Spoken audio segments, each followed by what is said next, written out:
Wow, a fake news rerun. They are getting very, very desperate and very, very worried, so they're throwing everything they can, including stuff that's made up, including stuff that's recycled against President Trump. Now, nobody reads newspapers anymore. I mean, the actual paper edition. But this is what the New York Times looked like this morning. It looked like Pearl Harbor Day, huh? President's taxes chart, chronic losses, audit battle, and income tax avoidance. I mean, that is a major, major headline. That's like 9/11 scale headline. But, folks, it's not all that. Not by a long shot. Yeah, I went through the story. It's very, very long, very, very tedious, but it's not there. And a lot of this stuff is old news. First off, do we really believe the New York Times? I mean, are they trustworthy anymore? They've made a lot of mistakes over the years, including, well, weapons of mass destruction in Iraq. They were the prime mover of that. So I think there's a lot of reason to be hesitant when reading anything from the New York Times. Number two, if we do take their word for it and you make it through the entire story, you see that he did nothing wrong. It's all legal, everything he did. And also, no talk of the Russians. Do you remember back when they said he was trying to keep these returns to himself because he was really in debt to the Russians? They don't have that in these returns. It doesn't take his presidential salary. Oh, yeah. Do you realize he's not actually taking a salary? That's hardly mentioned. And Mr. Trump has lost billions of dollars since becoming president because, well, let's face it, a lot of folks don't want to do business with him anymore. Roughly half the country, they don't like him. And yeah, that's taken a real toll on his bottom line. And yeah, finally, it's old news. They tried this in 2016. I think I've got a New York Times headline from October of 2016, and it's very similar to today because it was released on the eve of a presidential debate. And they talked about it at the presidential debate, and Donald Trump made it work for him and against Hillary Clinton. Said you pay state taxes, employee taxes, real estate taxes, property taxes. You have not answered, though, a simple question. Did you use that $916 million loss to avoid paying personal federal income taxes? Of course I do. Of course I do. And so do all of her donors, or most of her donors. See, I understand the tax code better than anybody that's ever run for president. Number one, I pay tremendous numbers of taxes. I absolutely used it, and so did Warren Buffett, and so did George Soros. Why didn't she change it? Why didn't you change it when you were a senator? The reason you didn't is that all your friends take the same advantage that I do, and I do. You have provisions in the tax code that, frankly, we could change, but you wouldn't change it because all of these people give you the money so you can take negative ads on Donald Trump. He's right. By the way, the tax code is very long. It's very, very complicated. And this story is very long and somewhat complicated, I believe, on purpose. And buried in the story, you know, the headline is, oh, he only paid $750 for 2 years on his taxes. Well, if you look well into the story, it says that he requested an extension to file his 1040, and each time he made the required payment to the IRS for income taxes he might owe. $1 million in 2016 and $4.2 million in 2017. And then the liability was washed away when he eventually filed. Look, it's long, it's complicated, but as he said just there, yes, he takes advantage of the tax laws. And you know what my reaction was when I ever hear somebody not paying too much in federal taxes? Not how dare they, but how can I do that? I'm telling you, that's how a lot of people react to this kind of information. But since it's Donald Trump, they're trying to keep this story going. They're trying to inflict maximum damage on him. Meanwhile, anything that might help Donald Trump and might hurt Joe Biden, what is the reaction from the mainstream media? Please disperse. Nothing to see here. Please disperse. Nothing to see here. I love that little moment from The Naked Gun, by the way, but it's true. Nothing to see here. Like just last week, an FBI agent on active duty right now, not retired, not some lawyer who did some consulting work, but an FBI agent by the name of William Barnett, who was involved in the Mueller investigation and saw right away that it was all about getting Trump. He used that word. That was the mission, to get Trump.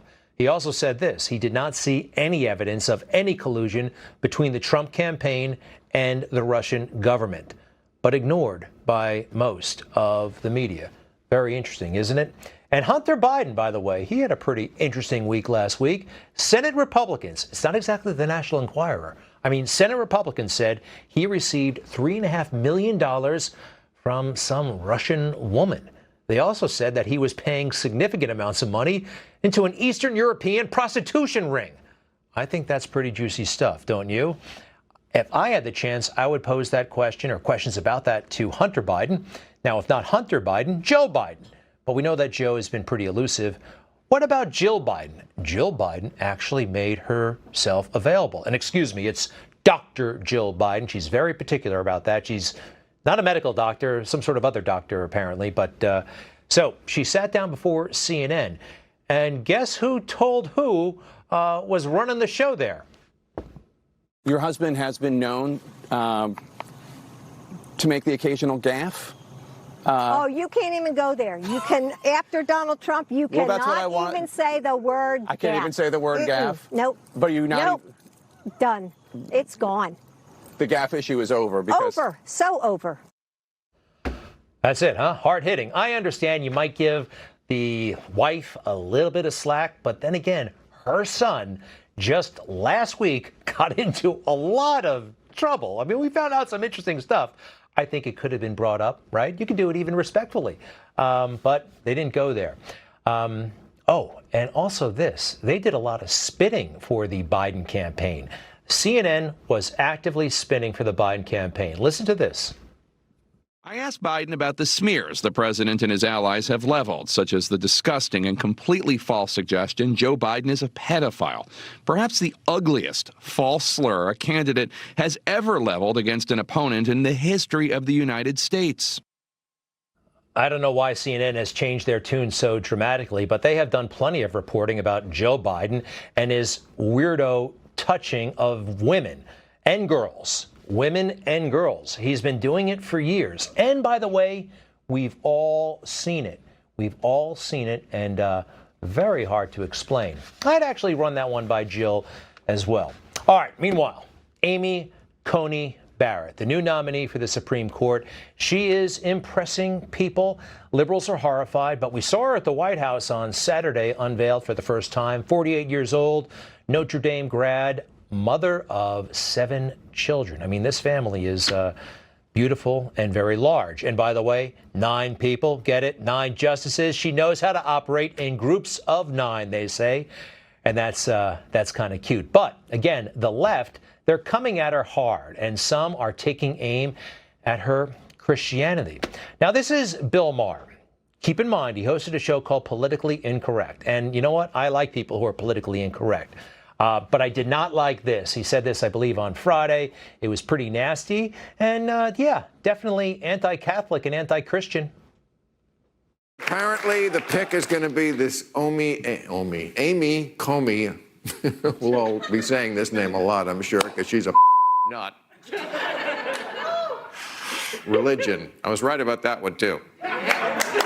Amy, sorry, but Amy Coney Barrett, Catholic, really Catholic. I mean really, really Catholic, like speaking in tongues. Okay, I didn't like that, and there is some ugly stuff coming from the left. But I want to focus on Bill Maher for a second. You know, he happens to be an atheist. I happen to find him funny about 55% of the time, and sometimes I find him deeply offensive. But this is how I think people of faith should treat these attacks.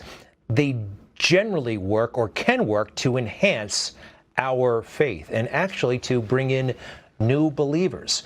Let me explain. A few years ago, actually about a dozen years ago, Bill Maher had a film called Religulous. And again, he's an atheist, and he's going around to people of faith and basically trying to make them look ridiculous. And he went to a Christian-themed amusement park, essentially, in Orlando. And, you know, they had a recreation of biblical scenes and towns and even a person who played the role of Jesus. And he had a conversation with the actor. You know, I give this guy, this man, again, who is trying to, he was the butt of a joke. but he made a huge impact on me. And this entire film actually strengthened my faith. Here's an interesting moment. Why doesn't he just obliterate the devil and therefore get rid of evil in the world? He will. He will. Yeah, What's he waiting for? End times.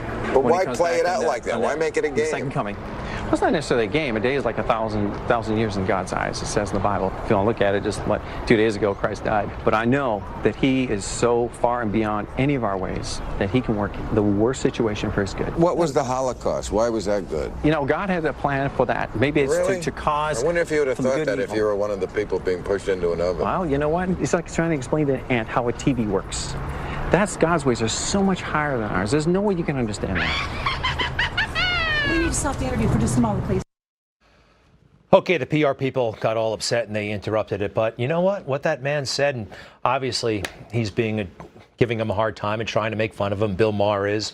But when he said it's like trying to explain to that ant how a color TV set worked, I really took notice. That actually filled in a lot of gaps in my faith and started me on an interesting journey. So you never know what is going to result when people take aim at your faith. Again, it can enhance it greatly. You just watched Newsmax TV, America's fastest growing cable news channel, now in more than 70 million homes. You can get Newsmax TV on your cable system or check your cable guide. And if your system doesn't carry Newsmax, call them, tell them you want Newsmax TV, because we're real news for real people.